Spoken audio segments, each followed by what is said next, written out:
어느덧 11월 달이 되었습니다. 꿈 같은 세월이 흐르고 있고요.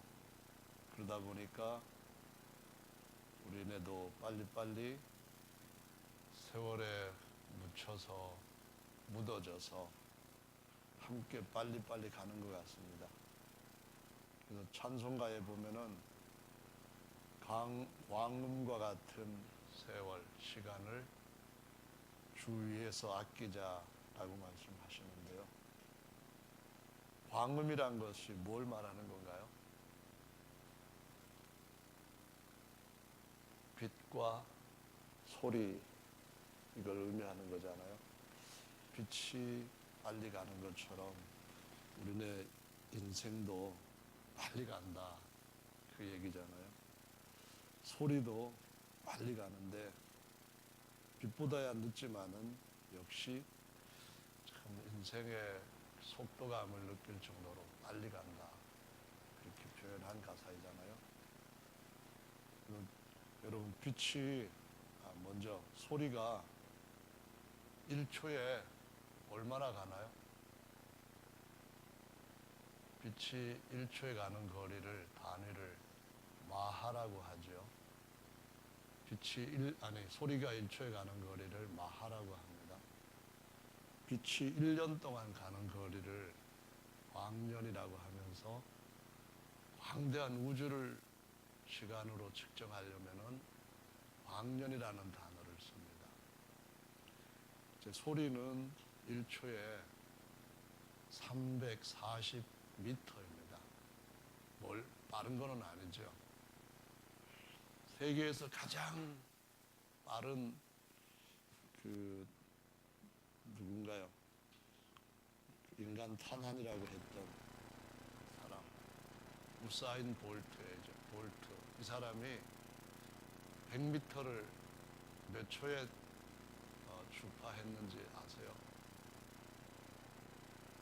9초? 8초벽은 못 넘었어요. 9초 58. 그러니까 9초 이후에 1초를 100분의 1로 나눠가지고, 그러니까 100등분을 1초를 쪼갠 겁니다. 그래가지고 그 중에서 0.58초에 9초 지나서 탁 들어가는데요. 지금 우리가 이렇게 1초도 굉장히 아주 잘게 쪼개가지고 살아가는 시대에 살고 있습니다.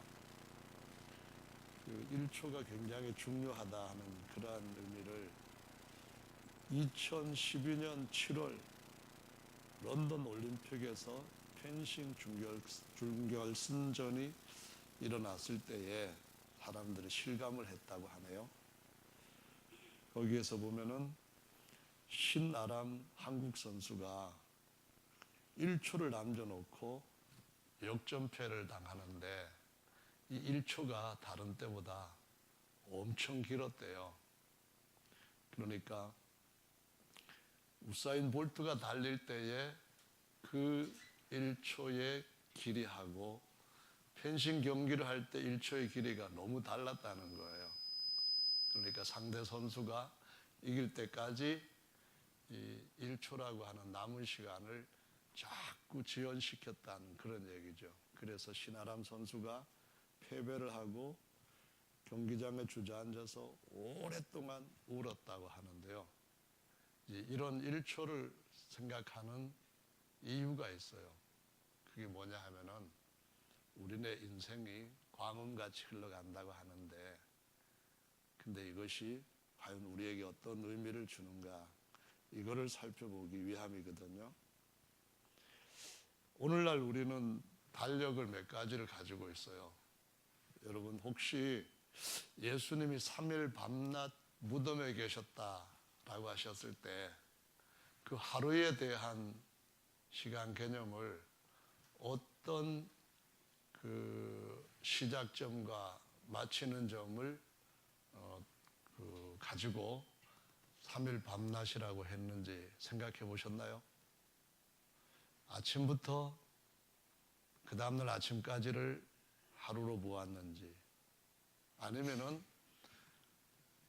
점심 때부터 그 다음날 점심 때까지를 하루로 보았는지, 아니면은 저녁 때부터 그 다음날 저녁 때까지로 하루를 보았는지, 셋 중에 어느 것일까요? 성경에는 셋이 다 나와 있습니다. 세 번째, 저녁 때부터 그날 다음 날 저녁 때까지 이 하루를 가지고 생각을 한 거죠. 이 세 가지 하루에 대한 개념이 창세기에서 나오는 개념, 무제한 시대예요. 그 시기의 개념은 아침을 0시로 보고 해 뜰 때부터 다음 날 저녁이 되고 아침이 되니 첫째 날이니라, 이렇게 말씀하신 하루예요. 반면에 하나님이 아담과 하와에게 죄 지은 후에 가죽옷을 지어 입히시면서부터 나오는 하루의 개념은 저녁 때부터 저녁 때가 되었다, 이렇게 나와요. 그래서 예수님께서 구속을 위하여서 적용한 3일 밤낮은 저녁 때부터 또 3일 밤, 3일 낮, 저녁, 이렇게 해서 저녁 때까지를 3일 밤낮으로 하는 거예요. 근데 이것을 로마 시간 개념으로 한다면은 토요일 저녁 시간이 되는데, 예수님께서 성경에서 구속사를 가지고 말씀하신 시간은 이것은 안식 후 첫날이어서 실제로는 첫째 날 개념이고 일곱째 날 개념이 아니다, 그런 얘기예요. 토요일 개념이 아니다, 이런 얘기예요. 근데 또 한 가지 생각할 것은, 하나님께서 제일 처음에 만든 그 창조 작업의 첫 번째 목록에 뭐가 올라가 있죠? 제일 먼저 하신 것 혹시 기억하세요? 첫째 날. 아이고, 창세기도 한 번도 안 읽었나 봐요. 우리 성경 실력이 여기까지라고 한다면은 이 다른 거 얘기할 때 참 상태가 심해져요. 창세기 1장 말씀 한번 펴보실까요? 태초에 하나님이 천지를 창조하시니라. 땅이 공허하고 혼돈하고 공허하며 흑암이 깊음 위에 있고 하나님의 신은 수면에 운행하시니라. 하나님이 가라사대 어떻게 했어요? 빛이 있으라 하심에 빛이 있었고. 제일 먼저 하나님이 천지를 창조하실 때 공간을 펴시고 땅들을 만드시고 거기에다가 빛이 있으라라고 말씀을 하셨어요.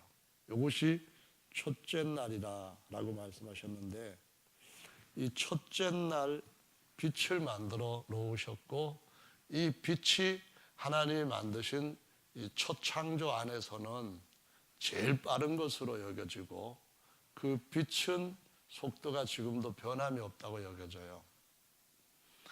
근데 여러분 혹시 윤달 들어보셨죠? 윤년도 들어보셨죠? 로마 시대 때 제왕들은 자기들의 어떤 통치 기간이라든가 아니면 원로원들이 자기들의 임지 기간을 자기들 마음에 맞추기 위해 가지고 1년을 365일로 하지 않고 늘리기도 했어요. 한 며칠씩 몇 주간을 더 늘려가지고 자기 기간을 더 이렇게 누렸던 것도 있거든요.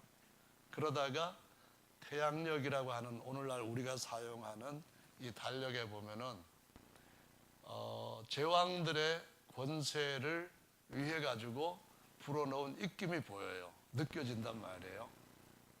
본래는 달력이 12달 이렇게 시작할 경우에, 물론 다른 몇 달도 있지만 12달이 보편화되고 될 경우에 첫째 날은 큰 달, 둘째 날은 작은 달, 이렇게 해서 6개 큰 달, 6개 작은 달로 되어 있거든요. 그래서 큰 달에는 뭐가 있어요? 31일이 있고요. 그 다음에 작은 달에는 하루를 빼고 30일. 세 번째 3월 달에는 큰 달, 4월 달 작은 달, 이렇게 가야 되잖아요.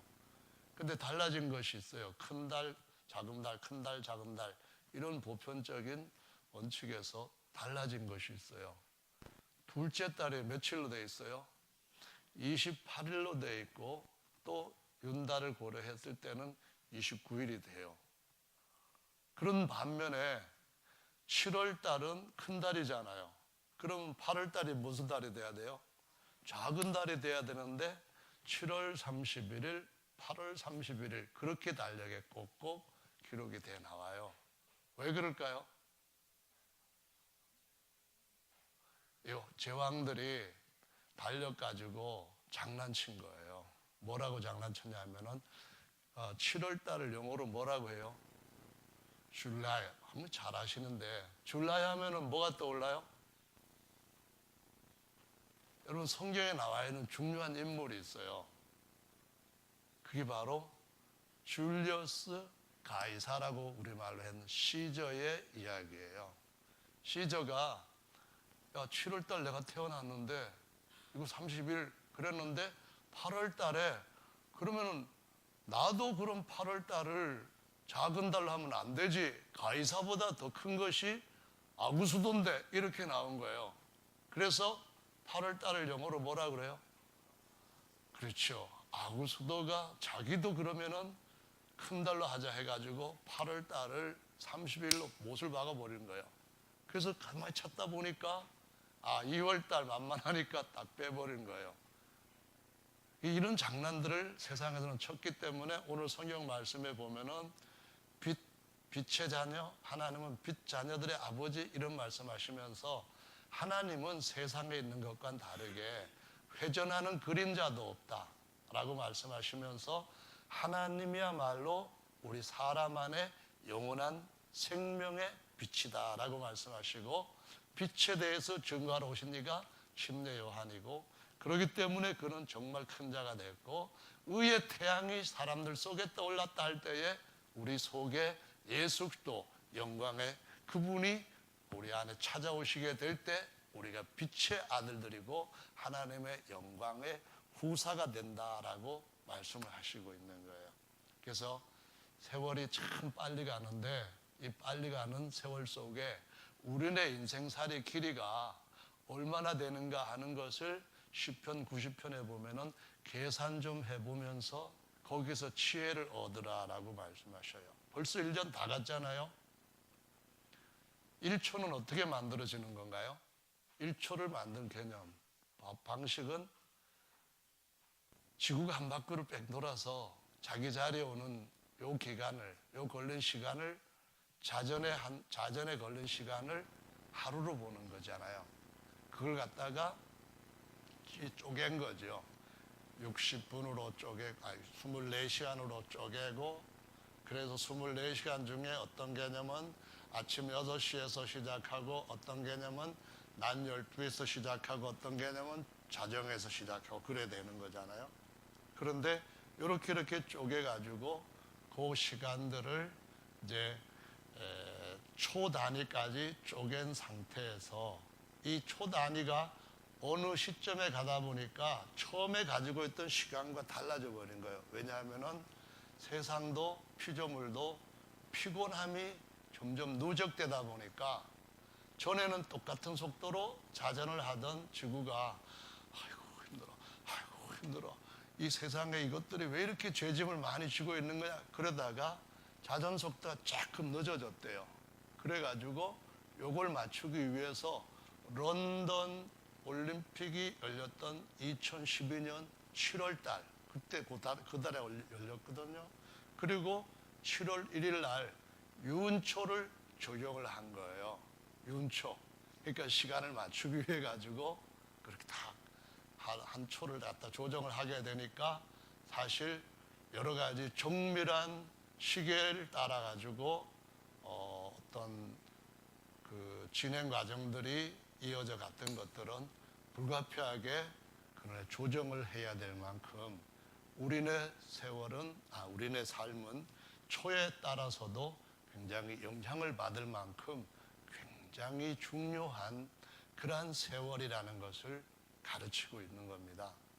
그래서 초침은 원래 금으로 만들고 분침은 은으로 만들고 시침은 동으로 만들어야 된다. 이러한 어떤 지혜자의 이야기도 있습니다. 그러니까 우리가 참 시간 빨리 흘러가고 있는데 뭐 아직도 몇 시간 남았네 그러는 사람들 오늘 이참에 좀 그 시간 좀 잘 지키면 좋겠습니다. 오늘 몇 시에 어디로 출발합니다 그러는데 12시에 모이라면 12시 10분에 모이는 분들 이거 1초가 얼마나 중요한 시간인지를 좀 생각하시면서 주님을 위해서도 좀 더 많은 시간 기도해 드리고 많은 시간 전도해 드리고 많은 시간 성령님들 드리고 그러면은 주님이 좋아하실 것 같아요.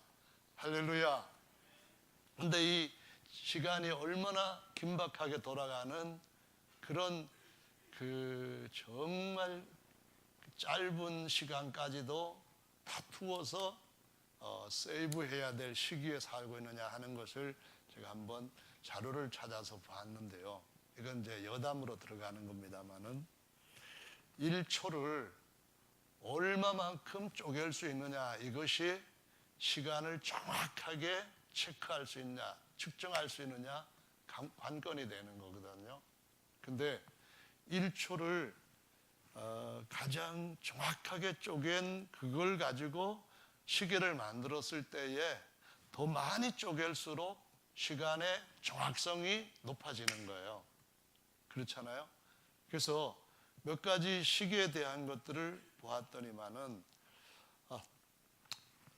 지금 개발한 시계는 뭐 알루미늄 이온 시계라고 하는 것이 있는데 미국에서 사용하는 것으로 굉장히 중요한 굉장히 정밀한 시계예요. 한국에서는 아직까지 한 300년 정도 지나면은 1초에 윤초가 생기는 그 정도 시계밖에는 못 만들고 있는데요. 지금 이론상으로 가능한 시계들을 이렇게 몇 가지를 보니까 굉장히 참 시간을 쪼개는 것이 이런 과학적인 시대에 살고 있는데 우리는 너무 시간을 그냥 무한정으로 있는 것처럼 생각하는구나 하는 그런 점도 있고 영혼에 비해서 우리가 누리게 될 현재 우리의 전체 삶의 그 일생 기간은 어떤 의미를 가지고 있을까 이 점을 생각해 봤어요. 다분히 철학적이죠. 근데 한번 그걸 들어보시면은 뭔가 생각을 좀 더 잘 해야 되지 않는가 그런 동기가 부여될 것이라고 믿습니다. 국제도량형 총회가 1초를 어느 정도로까지 쪼개가지고 시계를 만드는 그 작업으로 이제 진행되는데 그걸 보면은 이렇게 나와 있네요. 쇠숨 133 원자를 통해서 만든 원자 시계는 91억 9,263만 1,770개 조각으로 1초를 낸대요. 그러니까 약 92억 정도의 조각을 1초를 내버리는 거예요. 그러니까는 이거 굉장한 거잖아요.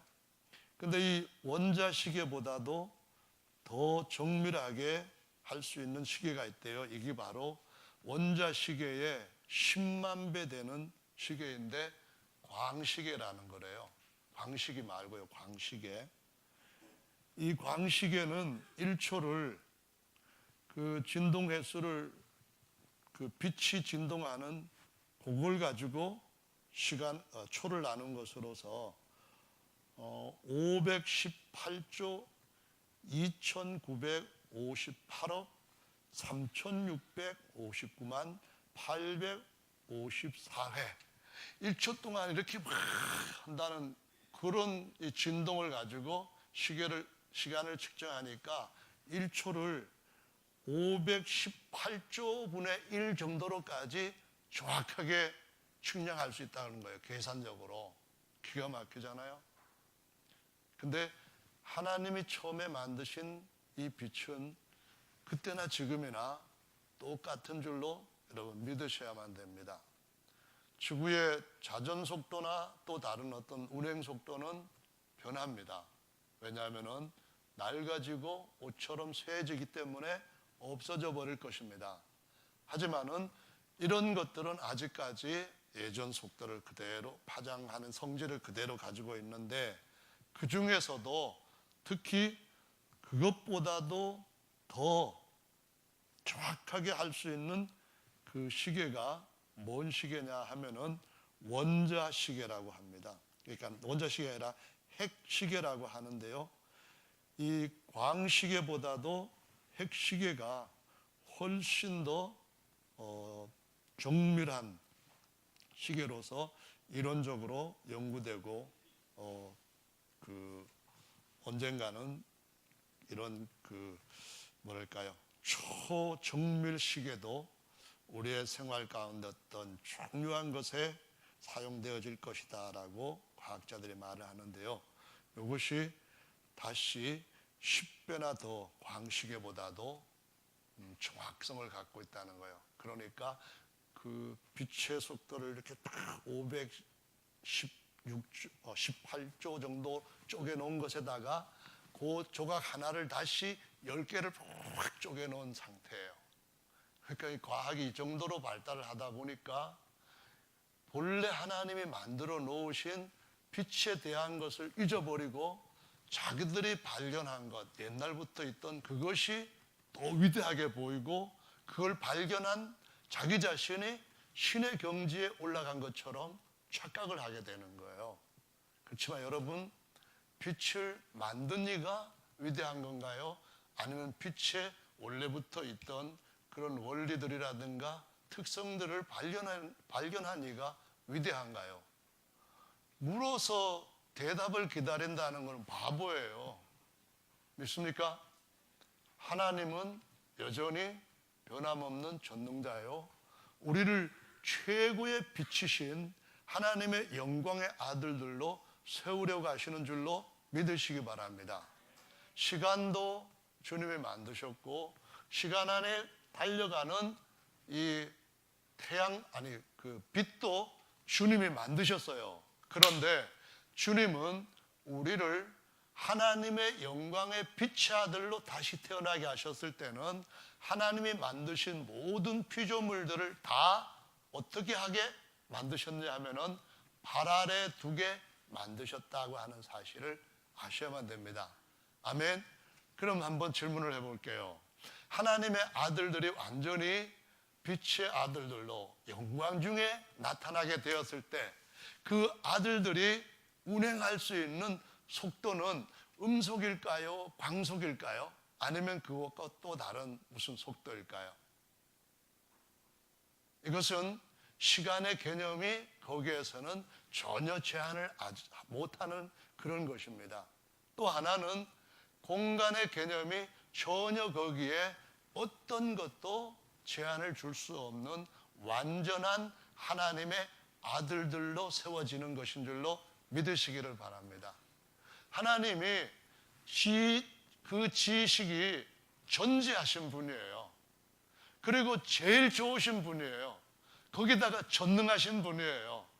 그분이 자기의 후사들을 세우시고 그분 자신은 영원히 쉬시려고 하셔요. 안식하시려고 하시면서 그 만들어진 것은 영원토록 하나님이 제일 좋다고 여기시는 그 상태가 끝없이 이어지게 하는 거예요. 하나님이 전능하신 분으로서 더 이상 손댈 필요가 없을 정도로 완벽하게 만드신 것은 시간이 끝이 나도 끝이 안 날 정도로 영원히 변함없이 완벽하게 만드시려고 하신다는 것을 저 여러분들이 아셔야만 됩니다. 아멘. 이건 철학이 아니라 하나님께서 말씀하신 이 말씀 안에 있는 약속입니다. 아들들한테 주시는 약속, 이것을 하나님이 우리에게 은사로 선물로 주실 줄로 믿으시길 바랍니다. 만유의 교회란 말이 무슨 의미인지 한번 설명해 보실까요? 다 그냥 교회는 에베소서 1장 말씀에서 교회는 1장 22절에 이렇게 기록되어 있는데 한번 같이 해보실까요? 교회는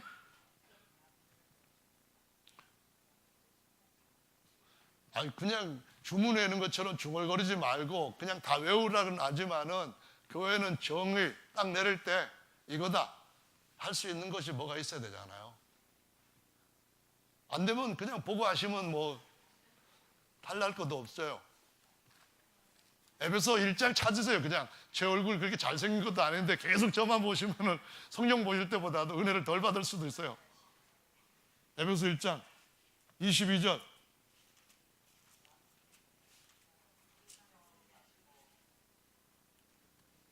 찾으셨으면 같이 읽어볼까요? 시작.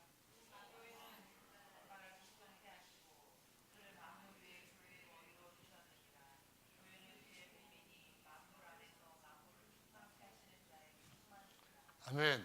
여기 지금 있는 학생들은 다들 대단한 학생들이에요. 왜냐하면 지금까지 이 말씀들을 귀에 못이 박히도록 들어오셨기 때문에 처음 듣는 사람들이 뭔 소리요 하는 것하고 다르게 이해력이 있다는 거예요. 다시 말하자면 우리 교회에서 하나님의 말씀을 배우려면 그냥 세상의 수능은 못 보셨더라도 하나님 앞에서 성령께서 테스트하는 수능은 경험을 하셨어야 된다 그 말이에요. 모든 진리 가운데로 인도하시는 그 인도하심을 받을 수 있는 귀가 뚫린 사람이래야 이 말씀을 이해할 수 있다는 거예요. 교회는 하나님이 지으신 만유, 그러니까 에베소 4장 6절에서 하나님은 만유의 아버지시니 그랬죠? 그 만유 안에 뭐가 들어있냐면은 하나님이 첫째 하늘 지으실 때 하늘을 펴시고 땅을 만드시고 이것 있고, 요것보다도 먼저 욥기 38장에 보면은 천사들을 만드실 때 천사들이 그 활동하고 거하는 영역들이 있는 거예요. 그래서 하나님은 먼저 천사들의 세계 그 하늘을 만드시고 그 다음에 또 아담과 하와와 다른 생물들이 존재하고 있는 이 첫째 하늘과 그 아래에 있는 그 안에 있는 것들을 만드신 거예요.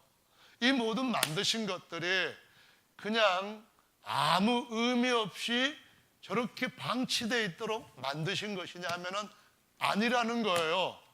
아멘.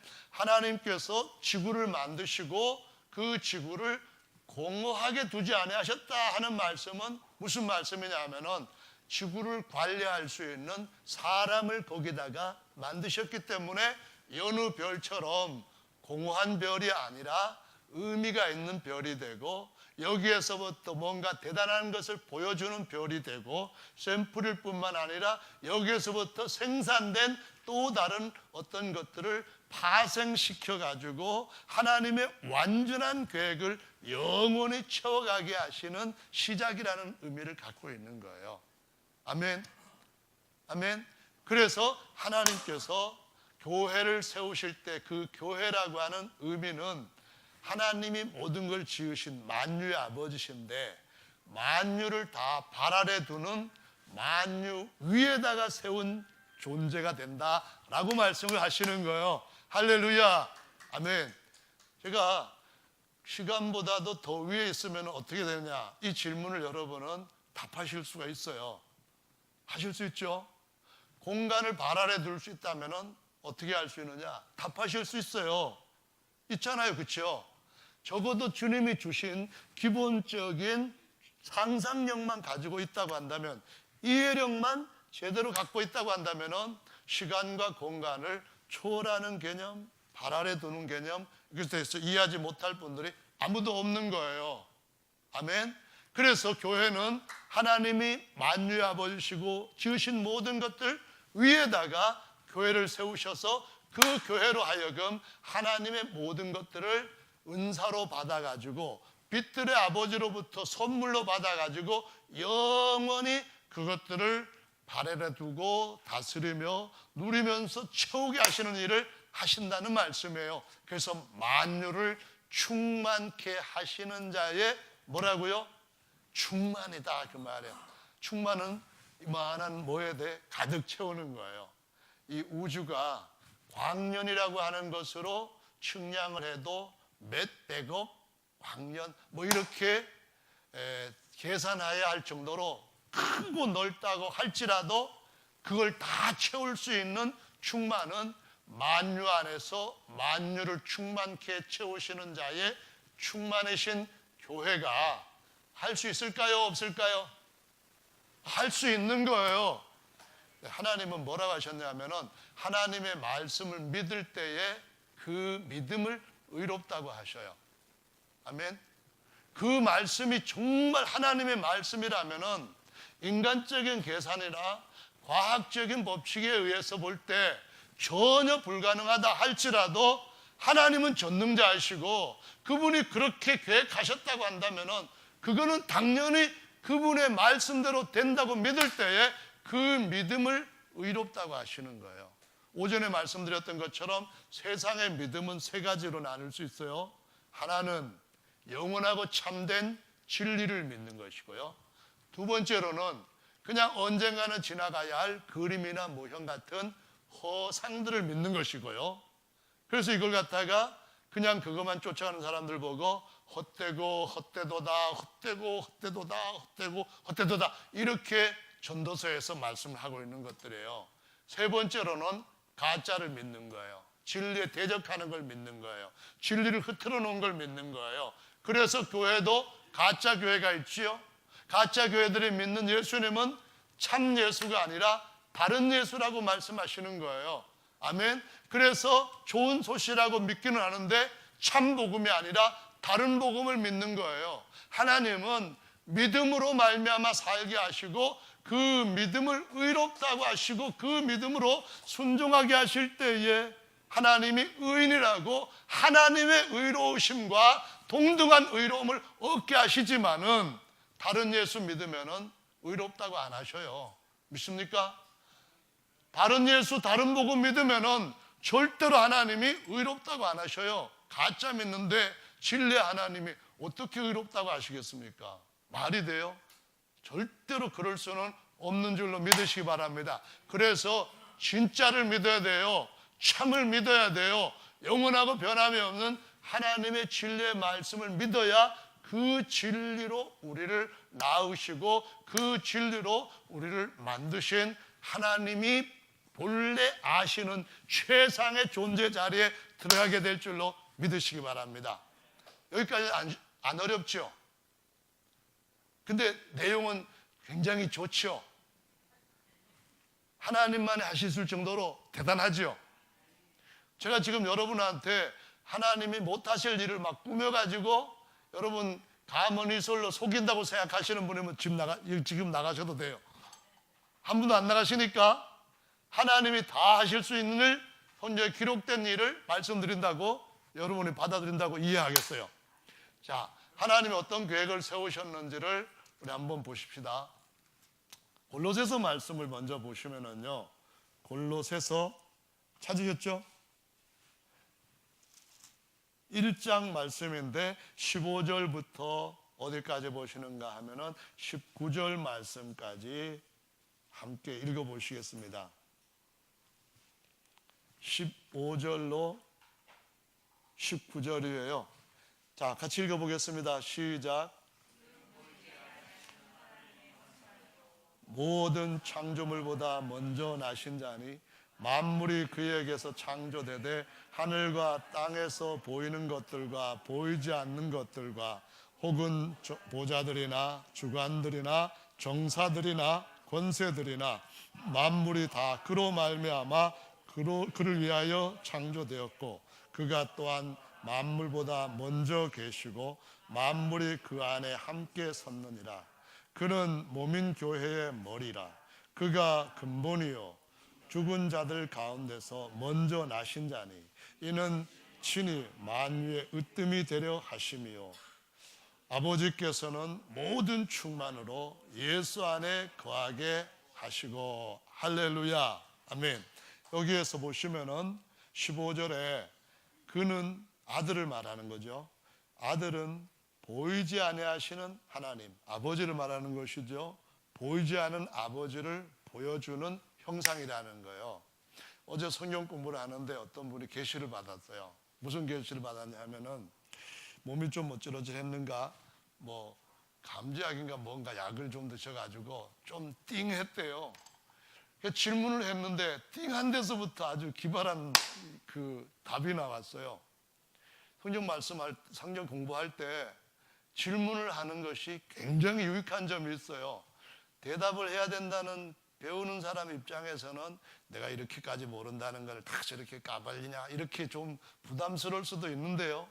근데 그게 사실은 하나님이 더 많이 주시려고 하는 기회를 스스로 피하는 것이 되는 거거든요. 어떤 질문을 했냐면은 하나님께서 스스로 계시는 분이신데 그분이 계획 속에 어떠한 모든 굉장한 계획들을 가지고 계셨습니까?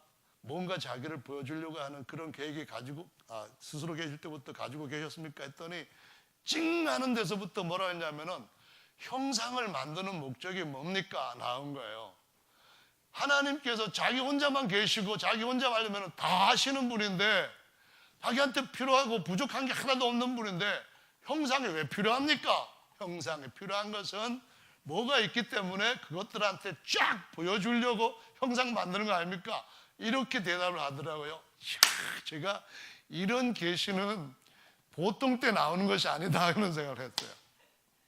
여러분, 하나님이 형상을 얻고자 하는 목적은 뭔가 하면은 보이지 않는 그분의 권세, 보이지 않는 그분의 영광, 보이지 않는 그분의 지식, 보이지 않는 그분의 사랑, 보이지 않는 그분의 모든 충만함, 이것들을 갖다가 쫙 보여줄 대상들을 생각하고 계획하시기 때문에 형상을 취하신 겁니다. 할렐루야. 어떻게 하셨는가 하면은 하나님이 만든 존재로는 자신을 모두 다 보여줄 수가 없기 때문에 모든 피조물을 지으시기 전에 만유보다도 먼저 아들을 낳으셨다라고 말씀을 합니다.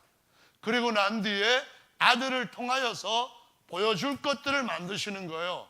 뭘 보여주시느냐 하면은 권세도 보여주고 보좌도 보여주고 능력도 보여주고 영광도 보여주고 사랑도 보여주고 모든 충만함을 다 보여줄 수 있는 형상을 하나님께서 그로 삼으시고 그 다음부터는 하나님은 보이지 않는 분이니까 그 보이지 않는 형상 안에 그냥 가만히 계시면서 보이는 아들을 통하여서 계속 그 일을 하시니까 아들이 후사가 될 수밖에 없는 거예요. 그렇지 않아요? 아멘. 하나님이 그 아들을 그렇게 만드셨기 때문에 그래서 그 다음부터는 아들을 위하여서 뭘 만드냐면은 모든 것들을 만들었대요. 아들을 위하여서 만들고 아들의 것이 되게 만들고 아들이 그 모든 것이 중심이 되고 으뜸이 되도록 만드셨다라고 말씀하시는데 여기에 19절 말씀에 보시면은 18절 말씀에 보시면은 모든 것들 곧 만유의 으뜸이 되게 하려 한다 했거든요. 이 으뜸이라는 단어가 헬라어로는 뭐로 되어 있는가 하면은 프로튜어라고 하는 단어로 기록이 되어 있는데요. 이것은 뭐냐면은 첫째가 된다. 모든 것들보다 우선 처음이 된다. 근본이 된다. 이런 의미로 사용되는 단어예요. 다시 말하면은 하나님께서 그 아들을 다른 모든 것보다 으뜸이 되게 하시고 그 아들로 말미암아 그 아들 안에 들어가게 해서 아들의 몸을 만들었을 때에 그 아들이 모든 것들의 으뜸이 되게 하시는 계획을 하셨다라고 말씀합니다. 이것이 바로 하나님이 모든 조물들 가운데서 하나님의 으뜸되는 열매로 얻고자 진리의 말씀으로 낳으셨느니라 라고 하시는 말씀이에요. 이해하시겠습니까? 할렐루야. 천사들은 하나님이 아시는 그 지력, 전지성에서 볼 때 더 좋게 만들 수 있는 존재는 없을 만큼 피조물의 최상 한가에서 그 최고의 존재로 만드셨어요. 우리가 하나님 앞에서 왕보다도 제사장 신분이 더 존귀하다는 사실을 알아요. 왜 그렇죠?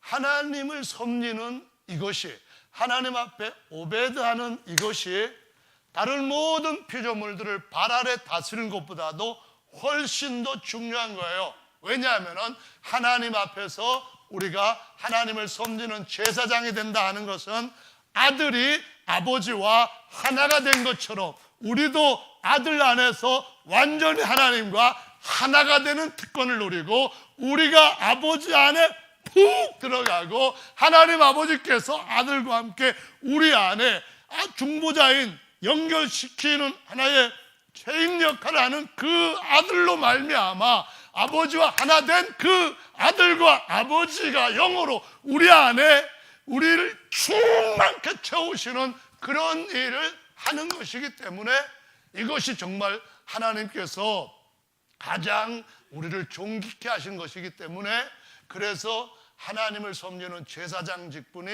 모든 피조물들을 하나님 주신 만유들을 다스리고 발 아래 두는 것보다도 존귀한 것인 줄로 믿으시기 바랍니다. 정말 이거는 대단한 거예요. 천사들이 다른 피조물보다도 존귀한 이유는 뭘까요? 그건 다른 거 없어요. 하나님의 후사가 된, 지금까지 사람의 아들로 태어난 상태에서는 아니었지만은 하나님의 아들로 다시 태어난 이후부터 하나님의 아들 된 자들을 섬길 수 있는 특권을 가졌기 때문에 모든 피조물보다 천사들은 존귀한 자리에 하나님의 아들이라는 지음받은 아들의 신분을 갖고 사는 거예요. 할렐루야. 히브리서 말씀 한번 볼까요? 1장 15절, 아니 15절이 아니라 1장 5절과 6절 말씀을 같이 읽어보실까요? 찾으셨죠? 읽습니다. 시작.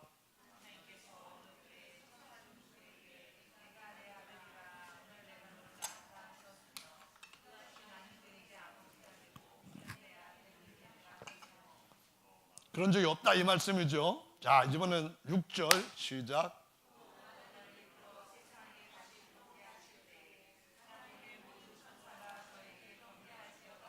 자, 한번 보십시오.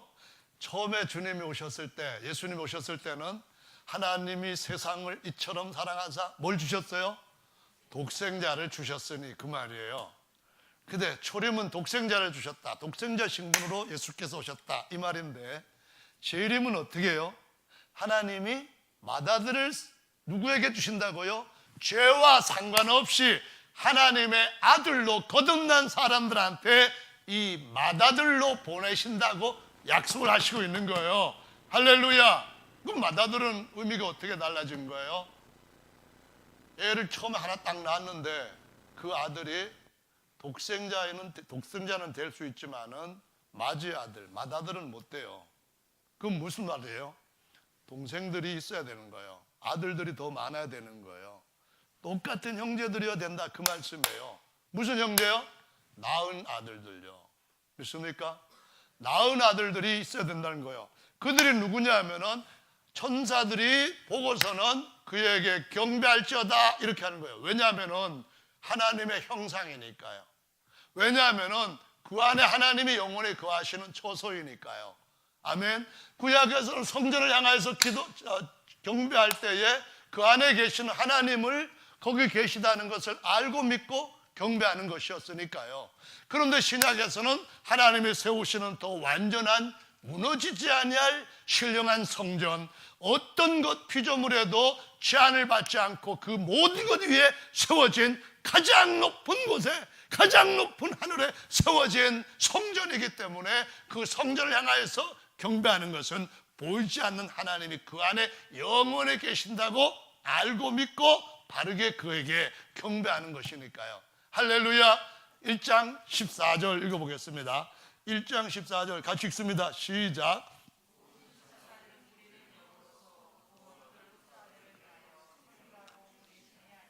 아멘. 믿습니까? 모든 천사들은 뭘 섬기라고요? 후사들을 섬기라고 보낸 영입니다. 할렐루야. 하나님이 이렇게 생각하신다는 거예요. 이거 하나님이 그 집을 일으킨다 이걸 갖다가 우리 성경에 번역된 말은 하나님의 경륜이라는 말을 써요. 이 경륜이라는 말은 쉽게 얘기하면은 집안 일으키기 그 말이에요. 하나님께서 집안을 어떻게 일으킬 것인가? 내가 장가를 들고 내가 내 아내를 신부를 통하여서 아이들을 낳고 그 아이들을 잘 키워가지고 내게 모든 있는 것들을 다 유업으로 물려주고 이제는 내가 아들을 믿을 수 있으니까 아들 안에서 쉬어야지. 이것이 바로 하나님의 집안 일으키기 경륜이라는 거예요. 그래서 이 집안 일으키게 하는 일을 하시는데 보니까 하나님이 뭐라고 하셨는가 하면은 히브리서 2장 7절에 이렇게 말씀하셔요. 저를 잠깐 동안 천사보다도 못하게 하시고 다음에 영광과 존귀로 그 후에는 관을 씌우시고 만물을 그 발 아래 복종케 하시고 할렐루야, 이렇게 다 이어진다는 것입니다. 믿습니까? 언제요? 맏아들이 세상에 들어오실 때 그렇게 될 것이다, 이 말씀입니다. 믿습니까? 아멘. 빌립보서 3장 20절 말씀에 우리의 시민권은 어디에 있다고요? 가장 높은 하늘에 있는지라 저리로서 만물을 자기 발 아래 복종케 하실 수 있는 자의 역사로 그가 다시 오실 때에 우리의 낮은 몸을 어떻게 한다고요? 자기의 영광의 몸에 형체같이 병케 하시리라. 이것이 바로 로마서 8장 29절에서 맏아들의 형상을 본받게 하시려고 그분이 큰 놀라운 계획 속에 세운 미리 아시는 자들로 하여금 그 형상을 본받도록 미리 정하셨다, 이렇게 말씀하시는 거예요. 할렐루야. 그래서 그때가 되면은 우리가 하나님과 영원히 하나가 되는 거예요. 떨어지지 않는 영원히 하나예요. 요한복음 17장에서 내가 아버지와 하나가 된 것처럼 저들도 우리 안에서 하나가 되게 해 주십시오. 내게 준 영광을 내가 저들에게도 주었으니 저들도 그 영광을 보게 하시기를 원합니다. 이 기도가 무슨 의미로 우리에게 다가오는지 이해되어지는지를 살펴보지 않으면 그냥 껍데기 붙들고 나 신앙생활 잘한다 그러다가 쭉정리로 끝날 수도 있다는 겁니다. 그러니까 헛된 걸 쫓는 게 아니라 참된 것을 쫓아가는 저와 여러분들 되셔야 됩니다. 아멘. 거짓된 것을 따라가는 것이 아니라 진리되고 영원한 것들을 쫓아가야만 됩니다. 왜냐하면 하나님은 그 과학자들이 빛을 그렇게 1초를 어마어마하게 자를 수 있을 정도로 그것보다도 더 정확하게 하나님의 말씀하시기를 천지는 없어질지라도 모든 것들이 다 변할지라도 하나님의 말씀은 1.1획도 떨어지지 않는다고 말씀하셨습니다. 할렐루야. 영혼을 생각해 보십시오. 천사들이 과연 거듭나지도 않은 사람들을 보고 경배하겠습니까? 천사들이 과연 거듭나지도 않은 사람들한테, 과거에 거듭난 적이 없는 사람들한테, 믿기만 하는 사람들한테, 죄사함을 합법적으로 받지도 않은 사람들한테 내가 영원히 섬기겠습니다, 그렇게 굴복하겠습니까? 우리 아버지는 그렇게 하실 수 있는 분이 아니라는 것을 꼭 기억하셔야 됩니다. 우리 것을 탈취하려고 했던 대천사장과 함께했던 많은 아침의 아들들이 반역을 하고 난 뒤에 지금까지 말씀을 바꾸면서 우리를 속여왔는데 그 속임에 빠진 사람들한테 하나님이 너는 내 후사다, 아버지의 존귀와 영광을 써라, 그렇게 하시겠습니까? 절대로 안 되는 줄로 믿으시기를 바랍니다. 아멘. 하나님이 우리한테 주신 영혼이라고 하는 것은요, 어느 정도로 이해할 수 있는가 하면은 빛을 518조 정도 1초를 쪼개는 그와 같은 그 정밀함 속에서 우리의 인생은 몇십 년이 없는 것과도 마찬가지입니다.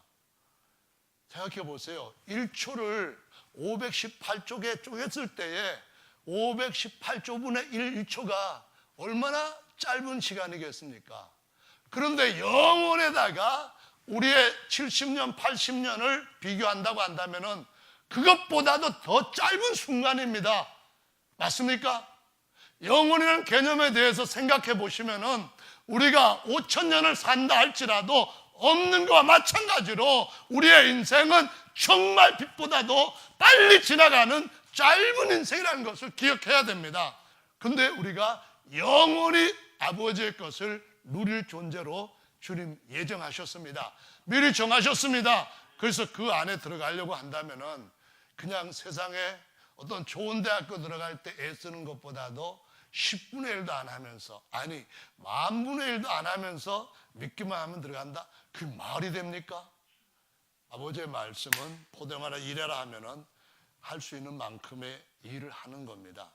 조금 했다고, 잘못했다고 책망하시질 않고 그가 받고 있는 능력에 따라서 최선을 다할 때에 아버지는 유업을 주시는 분인 줄로 믿으시기를 바랍니다. 할렐루야. 그래서 성경은 우리에게 우리의 속사람과 겉사람이 있는데, 오늘 야고보서 말씀에 보니까 조물들 가운데서 하나님이 진리의 말씀으로 우리를 낳으셔서 첫 열매가 되게 하려 하셨다라고 말씀을 합니다. 그 말은 무슨 말이냐 하면은, 하나님께서 우리를 처음에는 아담과 같은 모형, 그의 아들로 땅의 형상, 흙의 형상으로 지으셨다는 거예요. 말씀으로 지으셨단 말이에요. 그런데 그분이 우리의 속 사람을 한번 다시 나게 하셨다. 이 신분 상승을 진리의 말씀으로 주셨기 때문에 진리의 복음으로 다시 났다라고 말씀을 하시는 거예요. 어디에 있냐면은 베드로전서 1장 23절에 그가 진리의 말씀으로 우리를 낳으셨느니라, 이 말씀이 또 있다는 것을 여러분 한번 찾아서 확인을 해보시기 바랍니다. 베드로전서 1장 찾았어요? 22절 23절입니다. 23절, 24절, 25절까지 다 읽어도 좋아요. 같이 찾았으면 읽어보겠습니다. 시작.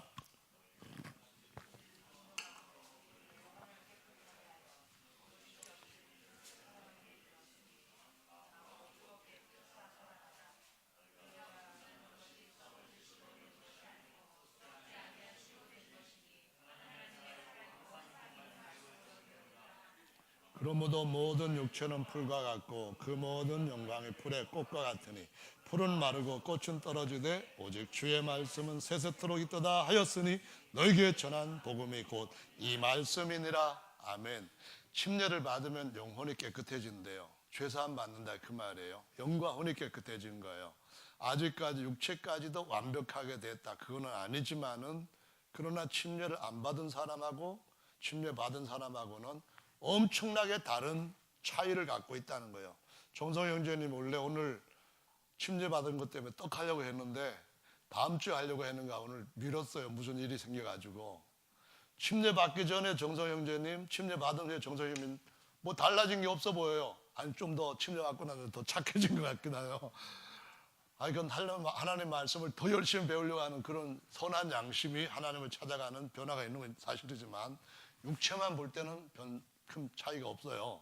근데 주님이 뭐라고 하셨는가 하면은 진리의 복음, 이 말씀으로 나았다는 거예요. 이 진리의 말씀은 뭐냐면은 회개하고 복음을 믿으라, 이 말씀을 하시면서 믿고 침례를 받는 사람은 정죄를 받지 않고 구원을 얻을 것이요, 이 말씀하고 요한복음 3장에서 물과 성령으로 나지 아니하면 하나님 나라에 들어갈 수 없다. 이것이 바로 그 복음이에요.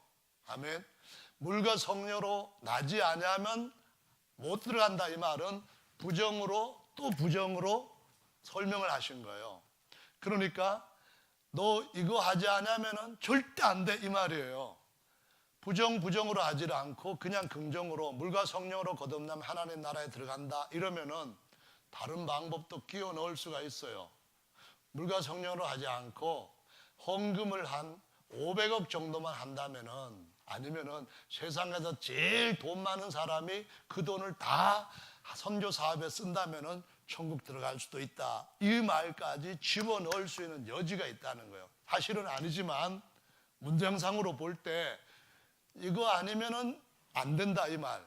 물과 성령으로 나지 아니하면, 물 빼고 성령으로 나는 것만도 안 되고 성령 빼고 물로만 침례를 받는 것도 안 되고, 아멘. 물과 성령으로 나지 아니하면은 하나님 나라에 못 들어간다, 이 말은 오직 이 방법밖에 없다, 그 말씀이에요. 그래요, 안 그래요? 그거 정말 확실한 거예요. 이거는 초를 518조개로 이렇게 쪼개는 거, 그것보다 더 정확한 거예요. 근데 물과 성령으로 거듭났을 때에 주님이 우리를 어떻게 하셨는가 하면은 우리의 속 사람을 사망을 이기게 하시면서 부활로 일으키시고, 동시에 뭘 하시는가 하면은 하나님의 아들로 나게 하신 거예요. 물과 성령으로 해서 영으로 나게 하신 거예요. 뭐를? 영혼을 깨끗하게 하시고 영을 다시 나게 하신 거예요. 그래서 히브리서 2장 말씀에 보면은 거룩하게 하시는 자와 거룩함을 입은 자가, 이 거룩하게 하심을 입은 자, 거룩하게 하시는 자 뭘로 했냐면은 저들을 진리의 말씀으로 거룩하게 하옵소서 그랬거든요. 그 진리의 말씀으로 다시 나게 하시는데 그 전에 먼저 범죄했던 것들을 깨끗이 씻기는 작업이 우선돼야 된다는 거예요. 아멘. 그래서 진리의 말씀으로 거룩하게 하신 자와 거룩하게 함을 입은 자, 곧 예수님과 예수님의 형제된 자들이 다 어떻게 해요? 하나에서 난지라 이렇게 말씀하시는 거예요. 할렐루야. 예수님은 그래서 물침례는 그 제자들한테 누가 주든지 상관없이 예수 이름으로만 주면 되게 오케이라고 하시는 거예요. 믿습니까? 고넬료 가정에 처음에 갔던 이 베드로와 그 형제들이 고넬료 가정도 성령 받는 걸 보고 누가 이들을 물로 침례 주는 걸 금하겠느냐, 주 예수의 이름으로 침례 주라 했어요. 누가? 베드로가 그런 거예요. 베드로는 사도예요. 그런데 베드로와 같이 갔던 제자 그 형제들은 사도예요, 아니에요? 아니에요. 집사예요? 집사도 아니에요. 보니까 7개 집사 중에 거기 한 사람 없어요. 7명 집사는 거기 안 가고 그냥 평범하다고 할 수 있는 그 형제들이 간 거예요. 근데 베드로가 아니 고넬료 같이 정말 신실한 사람한테 자기가 안 갔으면 몰라도 갔으면은 자기가 예수님의 열쇠를 받은 사람으로 침례를 줘야지 왜 침례는 자기가 안 주고 형제들한테 이 사람들한테 침례를 주라 그랬어요? 여러분 누구 이름으로 침례를 주냐 그건 중요한 것이 아니에요. 그게 중요한 게 아니라 누가 침례를 줬냐 그게 중요한 것이 아니라 예수님은 침례 주는 것을 그분 자신이 큰 사람도 준 사람은 없어요. 다 제자들에게 맡기셨어요. 무엇을 가지고 있기만 하면 되냐면은 주의 이름을 믿는 그 이름을 부르는 그 이름을 사용하는 사람이면 누구나 괜찮은 거예요. 물론 죄인들이면 안 되겠지만은 누구나 되는 거예요. 믿습니까? 고넬료 가정에서도 그랬을 뿐만 아니라 그 뛰어난 사도 사울이었죠. 그 사울한테도 침례 주려 할 때에 주님이 어딜 착 찾아보다가 집사 없나? 집사가 없으니까 사도 없나? 보낼 사도가 다 어딜 가서 바쁘네. 그럼 집사 찾아볼까? 빌립도 멀리 있나 본데? 그럼 어떡하지? 그러다가 안 되겠다. 아나니아를 보내자. 그러셨던 건 아닙니다. 예수님이 일부러 찍어가지고 보낸 형제는 하나님 말씀 앞에 신실한 아나니아라고 하는 형제입니다. 근데 이런 형제들이 내가 집사가 아니니까 내가 주는 침례는 의미가 없다. 천만의 말씀입니다. 모든 족속으로 제자를 삼아서 침례를 주고 그 다음부터는 가르치게 하는 일은 모든 제자들한테 주어진 명령인 줄로 믿으시기 바랍니다. 그래서 우리 교회도 저 같으면은 지난주에도 제가 정성 형제님 침례 받을 때 우리 교회 집사람 중에 누가 이제 침례를 주게 할까 그러다가 혹시라도 저희 권목사가 교회에 있으면서도 자기가 침례 안 주고 왜 나한테는 다른 사람한테 침례 주게 하는 거냐 이런 마음이라도 혹시 생길까 봐 그래서 제가 다시 침례를 줬는데요. 혹시라도 나중에 누구한테 침례를 주라고 해서 나누니가 침례를 주면은 오해하는 일은 아예 하들 마시길 바랍니다. 누구 이름으로 줬는가를 잘 들으셔야 되는 거예요. 예수 그리스도 이름으로 물속에 잠들 때에 그리스도 안으로 그리스도의 죽음과 장산으로 들어가는 것인 줄로 믿으시기 바랍니다. 그러면 그것이 어디에 들어있다고요? 진리 말씀 안에 있는 겁니다. 주님이 처음에는 하나님의 말씀하심으로 빛을 지으시고 다른 많은 것들을 지으셨습니다. 그런데도 하나님은 다시 요한복음 5장 17절 말씀에 다 지으시고 그때까지 다 똑같이 이어져 오는 안식일이 증명이 되는데도 불구하고 내 아버지께서 일하신다고 말씀합니다. 아니 쉬어야 될 분이 왜 일합니까? 물론 첫째 창조에 속한 이런 것들은 다 마치셨지만 그림들로 주신 거예요. 모형들로 주신 거예요. 그래서 진짜 형상 만들기 위해서 하나님은 일하십니다. 무슨 일 하시는가 하면은 참된 진리의 말씀으로 일하십니다. 일하시는 말씀 중에 첫 번째 것은 우리의 속 사람을 낳으시는 겁니다. 할렐루야. 로고스라고 하는 말씀으로 낳으시는 겁니다.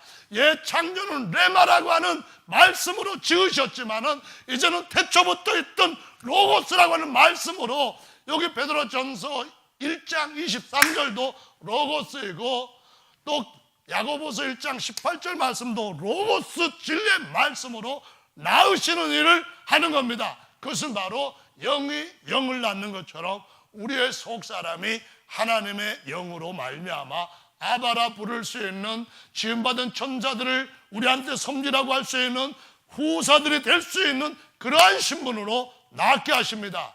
반면에 하나님이 지으시는 또 다른 새 창조가 있습니다. 그게 뭐냐면은, 하나님이 구약의 이사야 66장 1절에 이런 말씀합니다. 내가 하늘들도 다 내 손으로 지었는데 내 안식할 처소가 어디냐, 이 말씀합니다. 하나님이 어마어마한 거대한 우주를 지으셨는데, 지부집주처럼 어마어마한 하늘과 하늘들을 지으셨는데 하나님이 안식할 처소가 없다는 겁니다. 그럼 하나님이 안식하시려면 뭘 해야 돼요? 그분이 영원히 쉬실 수 있는 집을 지으시는 겁니다. 그 집이 뭡니까? 예수께서 이 말씀하셨습니다. 너희가 이 성전을 헐라 내가 3일 만에 일으키리라, 이 말씀하십니다. 원래 경륜이라고 하는 말은 하나님의 집안 일으키기입니다. 하나님이 아버지가 되시기 위해서 아들을 낳는 일을 하시고, 아들과 함께 영원히 쉬실 수 있는 저 완벽한 집을 지으시는 일을 하셔야만 됩니다. 믿습니까? 그러면은 예수 그리스도의 육체는 뭐를 의미했습니까? 아버지께서 부활로 일으키실 하나님의 영원한 만유에 세워질 집의 머릿돌과 모퉁이돌이라고 말씀하십니다. 아멘. 거기에 우리들을 베드로로 연결시키시는데, 우리의 이 겉사람을 예수님의 침례를 주었을 때 그때부터 진리의 말씀으로 하나님은 새롭게 창조해 가십니다. 어떻게? 하나님의 영원히 거하시는 완벽한 집으로 지어가고 계시는 줄로 믿으시기 바랍니다. 그래서 성경은 우리 겉사람을 옛날 예수 밖에 있었던 그런 육체로 보지 아니하고, 예수도 안 했을 때 그 영은 하나님으로부터 태어난 영일 뿐만 아니라 예수님으로 침략받고 그 장산에 집어넣은 이 몸은 언젠가 주님이 새 창조를 완성하실 때에 모든 만유 위에 완전하게 세우실 하나님이 지으신 최고의 집이라고 말씀하시고 있는 것입니다. 할렐루야. 대답은 안 하고 이렇게 하시는 분이 계신다는 것은, 이건 있을 수 없는 이야기죠. 지금 제가 얼마나 중대한 일을 하는데 이게 뭡니까? 안 되지요. 믿습니까? 여러분, 이렇게 하는데 몇 초 걸릴까요? 그냥 딴 생각할 때 몇 초 걸릴까요? 518조 분의 1초 걸릴까요? 518조 분의 1초도 놓치지 말고, 우리 시간 정말 짧다는 거 생각하시면서 2018년이 벌써 딱 지나갔다 생각하시면서 뭔가 주님 앞에 주를 위한 그러한 삶으로 조금씩 바꿔가시면 좋겠습니다. 할렐루야. 기도 시간도 조금 더 늘려가고, 전도하는 시간도 다시 새롭게 채워가고, 말씀 가르치는 시간도 또 따로 계획해서 세워가고, 정말 주님 오실 날이 얼마 남지 않고 우리 인생 지나갈 때도 얼마 남지 않았다는 것 기억하시면서, 우리의 삶을 주님이 이 겉사람을 불침례를 통하여서 주님이 정금같이 온전하게 새롭게 창조해서 그날 세우실 수 있도록 주님의 새로운 손 앞에 저와 여러분들을 맡기는 은혜가 있기를 예수님의 이름으로 축원합니다. 아멘. 제가 이 말씀들을 다른 개신교 목회자들이나 아니면은 장로들이나 이런 분들을 얘기할 때 이해하는 분들은 굉장히 좋아하더라고요. 근데 우리 교회 성도님들은 맨날 이거를 먹다 보니까 차라리 뭐 다른 거 좀 저도 그런데요. 제가 요리를 잘하는 것 중에 한 가지가 있습니다. 우리 장모님도 굉장히 좋아하는 요리인데 그게 뭔지 아시면은 놀라실 거예요. 라면입니다. 저하고 제 아내는 우리 장모님은 목사님이 끓여준 라면은 너무 맛있다 그래가지고 제 아내가 뭐 어디 나갔다 하면은 저는 할 수 있는 최고의 라면 요리를 합니다. 다른 방법 없어요. 스프 먼저 넣고 물을 팔팔팔 끓여가지고 어느 정도 익었을 때 찬물 갖다 부어버려요. 그러면은 라면 이 면발이 꼬들꼬들해지는데 우리 장모님은 그 기가 막히다고 얘기합니다.